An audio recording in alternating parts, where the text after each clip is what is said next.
Pozdrav iz Sarajeva za studente iz cijele Evrope.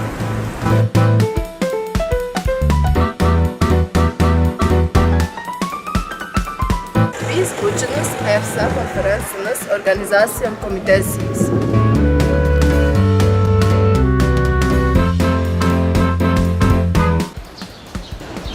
Som halsig kost mellan 16 och 19 november.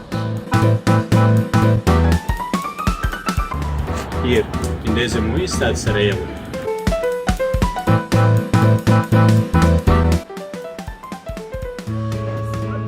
Falls ihr unsere wunderschönes Land besuchen wollt.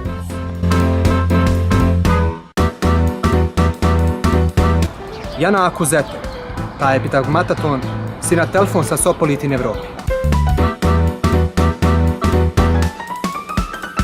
Para divertirse mientras aprende más sobre psicología.